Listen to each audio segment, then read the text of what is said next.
Hello friends, आज मैं जून 2014 net visual art के सेकंड क्वेश्चन पेपर का सॉल्व कराने जा रही हूँ। तो इसमें 50 क्वेश्चन है। मैं इसको 25-25 डिवाइड करके आप लोग के सामने 2 पार्ट्स में ले आऊँगी, जिससे आप लोग को बहुत लॉन्ग ना हो ये वीडियो और शॉर्ट में 25-25 क्वेश्चन करके आपको लर्न भी हो जाए।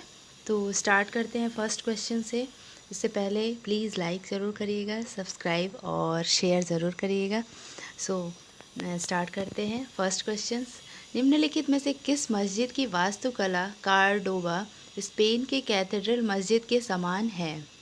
राइट आंसर होगा इसका ए, जामी मस्जिद गुलबर्ग। दोस्तों देखो, जामी मस्जिद गुलबर्ग जो है वो इंडिया में है और कार्डोबा स्पेन में है, कैथेड्रल मस्जिद है। तो उनकी जो जो रचना है, जो बाह्य रचना, उसको वो दोनों की मिलती जुलती है। कार्डोबा स्पेन के कैथेड्रल मेटल के समान जो हमारा जामी मस्जिद है उसका कैथेड्रल कैसे, ये वर्जिन मेरी को, ये एक्चुअली में ये क्रिश्चियन एक गिरजाघर है जो वर्जिन मेरी को समर्पित है, जो अंदालूसिया स्पेन में स्थित है। यह विसिगोथ मूल के लोगों द्वारा एक गिरजा के रूप में बनाई गई थी, परंतु बाद में मध्यकाल के दौरान इसे इस्लामिक मस्जिद में तब्दील कर दिया गया था। स्पेन पर दोबारा अधिकार के बाद इसको फिर से गिरजा में बदल दिया गया। इस गिरजा को मोरी निर्माण कला की सबसे महान इमारत में से एक माना जाता है। इसे यूनेस्को विश्व विरासत ने भी अपने संरक्षण में ले लिया है। इसका जो समय था जब ये बना था 784 ईस्वी में बना था, 784 ईस्वी में स्टार्ट हुआ था और पूर्ण हुआ था 987। लगभग 300 वर्ष लग गए थे इसको कंप्लीट होने में। मुस्लिम शासकों के कब्जा कर लेने के बाद इसे 2 भागों में बांट दिया गया, गिरजा और मस्जिद के। और जामी मस्जिद जो भारत में है उसको वो कहाँ पे है? गुलबर्ग में। गुलबर्ग कहाँ पे है? कर्नाटका में है। It is regarded as one of the best example of mosque architecture in South Asia. ये साउथ एशिया का एक बहुत ही अच्छा मॉस्क्यू है, मस्जिद है। The archi designed the Jama Masjid Gulbarg reflected in the interior of Spanish Mosque of Hyderabad, India। ठीक है, तो ये भारत के 2 मस्जिद हैं जो कैथेड्रल मॉस्क्यू से मैच करते हैं। एक है कार्डोबा स्पेन की समानता रखते हैं। जामा मस्जिद गुलबर्ग मोहम्मद शाह के द्वारा बनवाई गई थी। उस समय बहमनी सल्तनत की राजधानी गुलबर्ग थी। मोहम्मद बिन तुगलक की दरबारी अला एल दिन हसन जो बहमन शाह था द्वारा बनवाई राज्य की स्थापना की गई थी।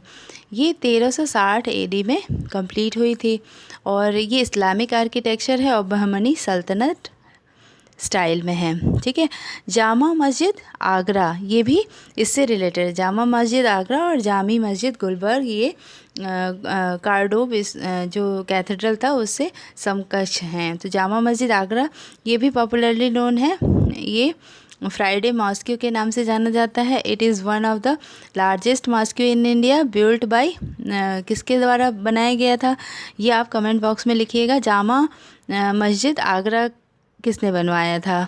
ये 1648 में बनवाया था। 1648 में मुग़ल एम्परर कौन सा था और ये किसको डेडिकेटेड था? ये जिसने बनवाया था उसने अपनी डॉटर को, अपनी बेटी को डेडिकेट किया था। तो इंडिया में 2 इस तरह के मस्जिद हैं, एक जामा मस्जिद गुलबर्ग और एक जामी मस्जिद गुलबर्ग और जामा मस्जिद आगरा, जो कार्डोब की गिरजा मंदिर स्पेन से रिलेटेड है। तो नेक्स्ट क्वेश्चन देखते हैं, सेकंड क्वेश्चन। निम्नलिखित किस मंदिर में पंचायतन योजना है? पंचायतन योजना का तात्पर्य ये है कि जिसमें चारों तरफ से एक चबूतरे टाइप का पंचायत आयत में बना हुआ पंचायत योजना है। ठीक है, ये क्या है? देवगढ़ का विष्णु मंदिर झांसी में है। ठीक है, गुप्त काल में बना था ये। वास्तुकला शैली इसकी हिंदू वास्तुकला है। जिला ललितपुर है। देवगढ़ का दशावतार मंदिर भी कहा जाता है। यहाँ विष्णु के दशावतार का दर्शन होता है। द्वार पर गंगा यमुना देवियों की नक्काशी की गई है और पट्टी पर वैष्णव पौराणिक कथाओं की नक्काशी भी की गई है। ये 505वीं शताब्दी में कंप्लीट हुई थी। पंचायतन प्लान का मतलब है कि इसका square plan, cell square plan. मंदिर पत्थर और चिनाई ईंट से बनाया गया था। सागर मार्श के नाम से जाना जाता है ये, जिसका शाब्दिक अर्थ होता है टैंक पर मंदिर। स्क्वायर वाटर पूल भी इसको कहते हैं। ठीक है, आगे बढ़ते हैं नेक्स्ट क्वेश्चन की तरफ। प्रसिद्ध चित्र पैनल जिसमें इंद्र के साथ अप्सराएं एवं एक किन्नर दंपति चित्रित है, वह अजंता की किस गुफा में है? राइट आंसर इज 17 नंबर गुफा में है। डी हो जाएगा, 17वीं गुफा में स्थित है। मरणासन राजकुमारी 17वीं गुफा में और कौन कौन से चित्र हैं वो देख लेते हैं। मरणासन राजकुमारी माता पुत्र, सिंहलावदान, नलगिरी की कथा, प्रेत आत्मा, संसार चक्र और भावचक्र, श्रावस्ती का चमत्कार, मृग जातक, हंस जातक इत्यादि। 17वीं गुफा को एग्जीबिशन हॉल के नाम से भी जाना जाता है। वहाँ पे जैसे फर्स्ट नंबर की गुफा में जो पेंटिंग्स हैं सेकंड में है और 16 में है। लगभग 17 नंबर की गुफा में सबसे ज़्यादा पेंटिंग्स पाई जाती हैं अभी भी। ठीक है, नेक्स्ट क्वेश्चन देखते हैं। नेफरतिति मूर्ति का सिर किस संग्रहालय में स्थित है? नेफरतिति बर्लिन म्यूजियम जर्मनी में है ये। ठीक है, रंगों का प्रकाशीय मिश्रण किससे संबंधित है? रंगों का प्रकाशीय मिश्रण तो सभी जानते होंगे, नव प्रभाववाद से संबंधित है। नव प्रभाववाद 1886 में फ्रांसीसी कला आलोचक फ्लेक्स फेनेन ने जांजर्स सेज द्वारा स्थापित एक कला आंदोलन का वर्णन करने के लिए बनाया गया था। जॉर्ज श्यूरत इसके मेन कलाकार थे। Greatest masterpiece a Sunday afternoon on the island of grand Jatte, pointillism भी इसको कहते हैं। कुछ प्रमुख पेंटिंग न्यू इम्प्रेशनिज्म की नौ प्रभाववाद से युगल dance, Charles Theo van portrait of Alice Sethe, Camille Pissarro की हेग फसल, एर्नी सुर, हेनरी माथिस का लक्स क्लेम एट वोल्टर 1904 में बनी थी। ठीक है, और देखते हैं निम्नलिखित में से किसके चित्र तांत्रिक भाव के हैं? Right answer is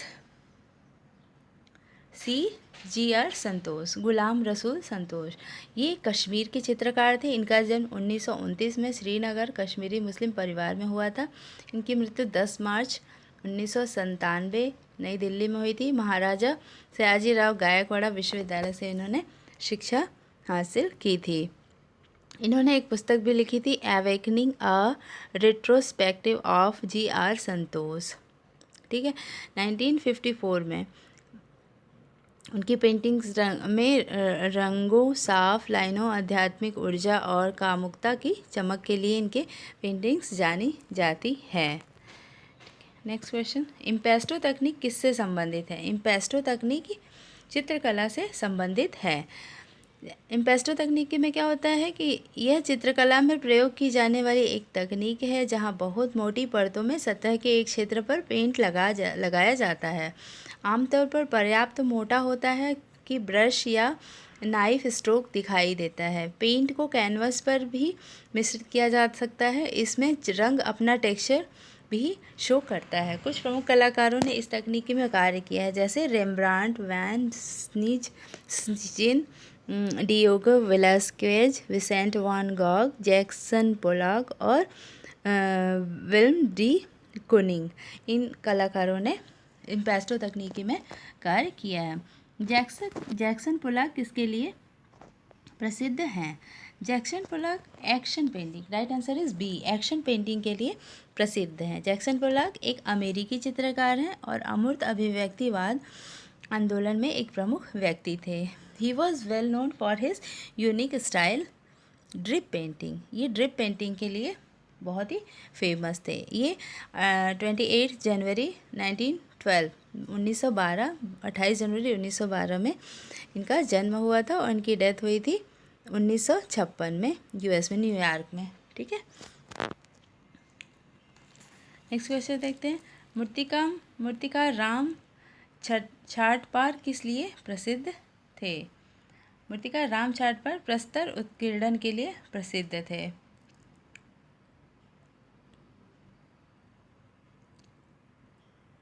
next question देखते हैं। पी.आर. दरोज का मनचाहा माध्यम कौन सा था? पी.आर. दरोज का मनचाहा मात्रक मृत्तिका था। पी.आर. दरोज। नेक्स्ट क्वेश्चन देखते हैं। अवनींद्रनाथ टैगोर की कास्ट मूर्तियाँ कहाँ संग्रहित हैं?